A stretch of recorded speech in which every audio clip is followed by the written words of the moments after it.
Então, continuando a falar aqui um pouco mais sobre estes mecanismos de defesa e que estão também presentes no livro de Stephanie Stahl. Então, temos aqui a agressividade e o ataque, portanto, o sexto mecanismo é este da agressividade e do ataque. E quais é que são as certezas negativas? Eu não sou importante, eu sou inferior, eu não posso confiar em ti, não posso estabelecer limites e o mundo é horrível. Lá está, estas pessoas que normalmente parece que são mais violentas, mais agressivas e que entram logo numa reação de ataque, parece que o mundo está contra elas, é exatamente por causa disto. São pessoas altamente inseguras e que pensam que tudo e todos querem o seu mal, estão contra elas. Ou seja, se calhar às vezes tu deves pensar que estas pessoas estão a ser assim mais agressivas ou atacam logo, são pessoas mais fortes ou pessoas que estão convictas de quem são e que conseguem expressar-se. Não tem nada a ver com isso, mas sim a ver com esta insegurança e com esta sensação de que estão todos contra mim, eu não posso confiar. Então elas olham para toda a gente como potenciais inimigos.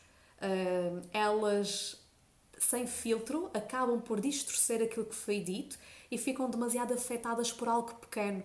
Ou seja, como elas estão sempre com esta sensação de que tudo é um inimigo, tu podes dizer uma coisinha pequenina e elas ficarem logo. Porquê que me estás a dizer isso? Porquê que estás a pensar isso? Podem responder logo com aquela agressividade, ok? Com aquele ataque. E às vezes são coisas bem simples que acontecem em relações mais próximas, ou seja, se calhar o meu namorado, não é? Pode-me perguntar do género: estás aí a descansar? E eu reagir logo: estou a descansar? Eu já estive a trabalhar muito, calma aí. Entendes? Às vezes podem ser assim coisinhas muito, muito pequeninas e que nós utilizamos para nos proteger, lá está. Então aqui a criança sombra sente-se inferior e qualquer comentário menos positivo é visto como uma ameaça ou como uma falta de respeito. Então elas reagem atacando o outro. E às vezes isto também acontece no próprio dia a dia, quando alguém nos diz algo e nós sentimos que esta pessoa desrespeitou-me, faltou-me ao respeito.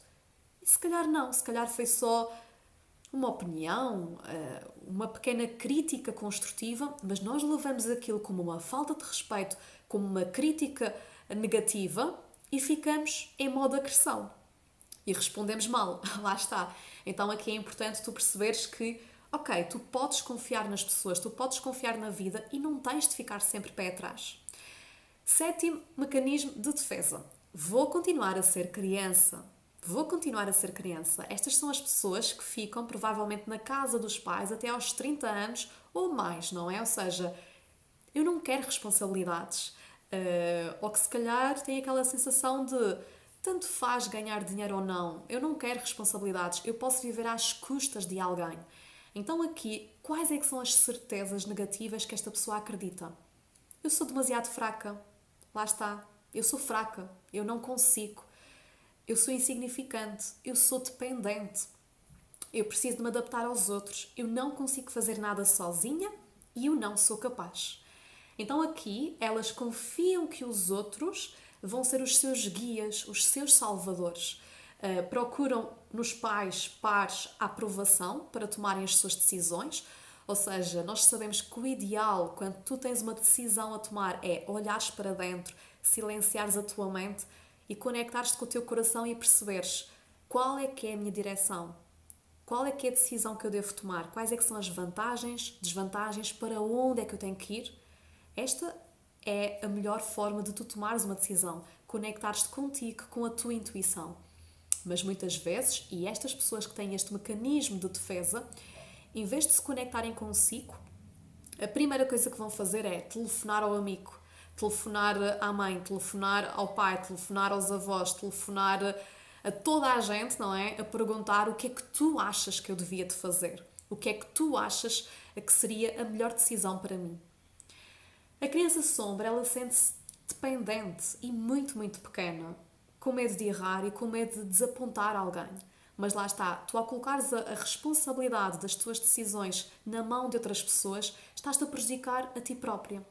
Então elas agem sobre as regras que interiorizaram na infância para não quebrarem a lealdade com os pais.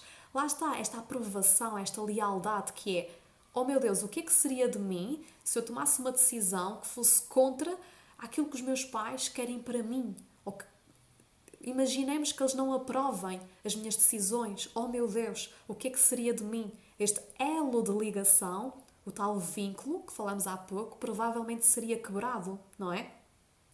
Então aqui elas agem pelo dever e não para satisfazerem os seus desejos e objetivos. Ou seja, estas pessoas, elas estão sempre focadas no que é que eu devo fazer e colocam a responsabilidade fora delas e não se conectam com o que é que eu quero, o que é que eu desejo para a minha vida, para onde é que eu quero ir. Então aqui é importante também depois fazeres este trabalho, não é, de alinhamento com o que é que tu queres.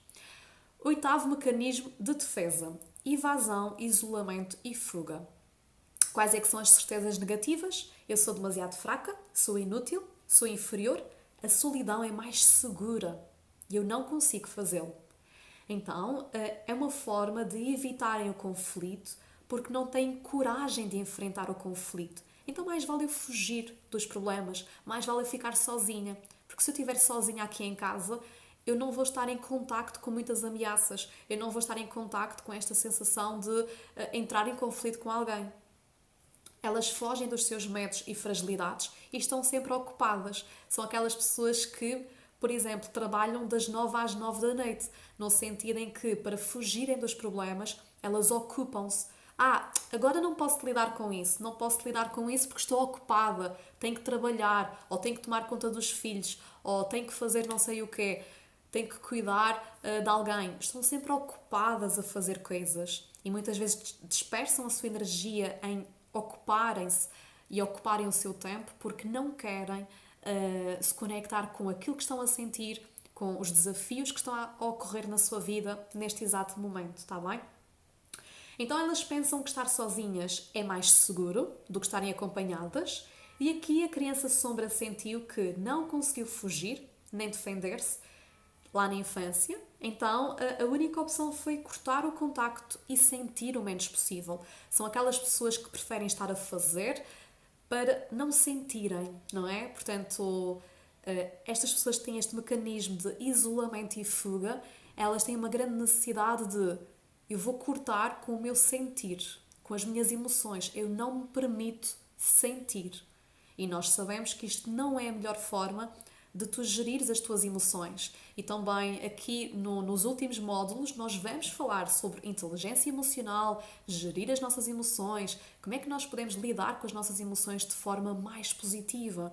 Porque se nós sentimos, é porque realmente as nossas emoções nos querem transmitir algo e nós temos que saber lidar com isso. Ou seja, nós não sentimos só porque sim, não. Se nós fomos feitos desta forma, é porque as emoções também são importantes, também têm que ser abraçadas e nós temos que perceber e aprender como é que podemos geri-las. Está bem? Ok, e aqui para terminar, aqui o nono mecanismo de defesa, que é o narcisismo. Certezas negativas. Sou inútil, não sou ninguém, sou uma falhada, não posso ter sentimentos, sou desprezível, tenho de fazer as coisas à minha maneira, é aquela pessoa que tem que fazer as coisas só da sua maneira e que nunca está satisfeita. Então, como é que isso se manifesta? São pessoas que não conseguem tolerar as suas fraquezas e por isso também são muito críticos com os outros. Ou seja, se tu não consegues ver a fraqueza em ti, também não vais conseguir ver a fraqueza no outro. A criança sombra sente-se inútil e miserável e estas pessoas adoram ter uma segunda personalidade ideal.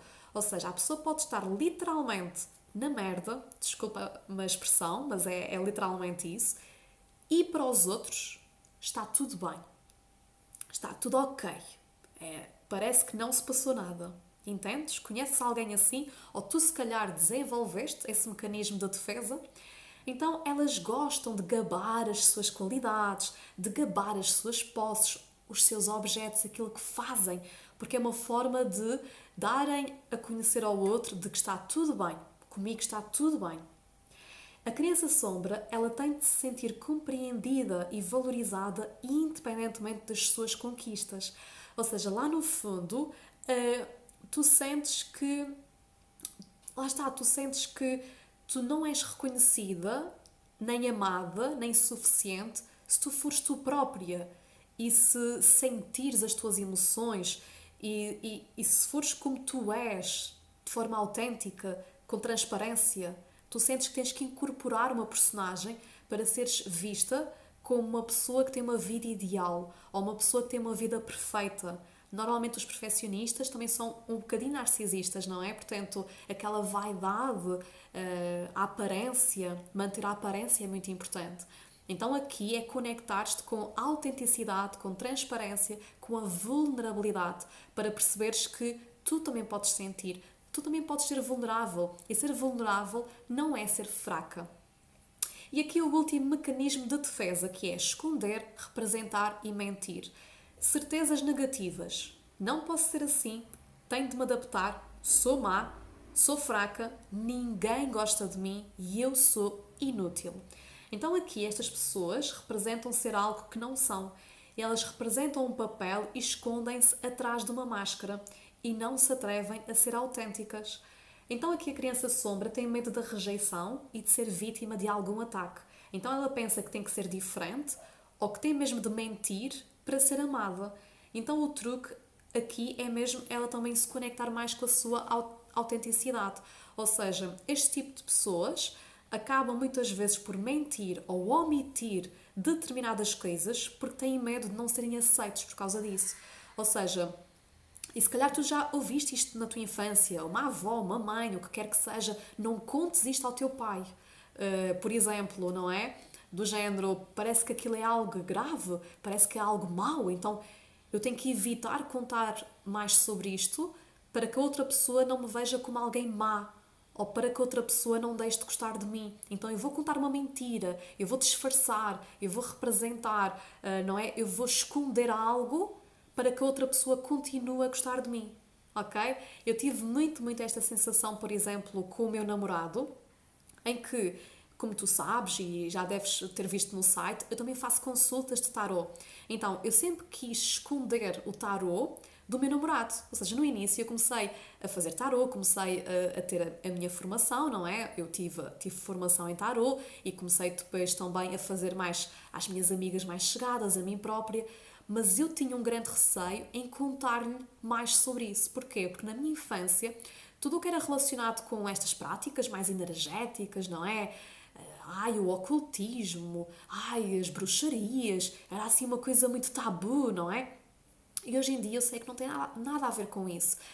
Nós todos, não é? Temos uma parte energética, nós somos energia, nós temos que cuidar da nossa energia. O tarô, os cristais, os florais, as mesas radiónicas, tudo isso são ferramentas que nos ajudam a trabalhar essa parte mais energética e mais espiritual. E está tudo certo, não é um tabu. Mas eu, na minha infância, adquiri que era um tabu, então eu sentia que tinha que esconder ao meu namorado, principalmente porque ele é super cético. Então, a partir do momento em que eu superei essa barreira e assumi, não, eu faço tarô, eu aprendi tarô, olha, e ele realmente olhou para mim e ele, ok, Teresa, estavas com receio de me contar isto, porquê? Está tudo certo, eu não ligo nada a essas coisas, não é? De energia e tudo mais, mas eu estou aqui para te apoiar. E se quiseres fazer disso uma fonte de rendimento, faz. E não tem nada a ver com o teu trabalho, não é? Ou seja, lá está. E às vezes, tu também poderás estar a passar por alguma situação deste género, que é, lá atrás, tu viste alguém a esconder algo de alguém, ou sentiste que não que falar sobre algo era assim um tabu, e se calhar hoje em dia, seja num relacionamento amoroso, contigo própria ou no trabalho, tu acabas por querer esconder determinadas coisas sobre ti porque vais achar que alguém vai deixar de gostar de ti da mesma forma. E não, se as pessoas gostam de ti e se tu assumires uma parte da tua vida, não é? Tipo esta do tarot, a outra pessoa, ok, vai dizer do género, eu gosto de ti na mesma. Pronto, se gostas disso, está tudo certo. E no caso do meu namorado foi, eu não ligo nada a isso, mas eu respeito. É aquilo que tu queres, é aquilo que tu gostas. Então, temos que nos libertar disto. Temos que assumir quem nós somos de verdade, o que é que nós gostamos e assumir isso para o mundo. Não ficarmos ali bloqueadas e presas, porque senão isto retira-nos a nossa essência, ok? Então, destes 10 mecanismos de defesa, escreve aí quais é que são os principais mecanismos que tu sentes, que tu tens aí bem enraizados, está bem? porque no próximo módulo vamos falar sobre como é que tu podes superar isto. Combinado? Então, espero que consigas fazer esta reflexão e ao longo da próxima semana fica muito, muito atenta para perceberes quais é que são estes mecanismos e o que é que vai surgindo assim nas situações do dia a dia. Combinado?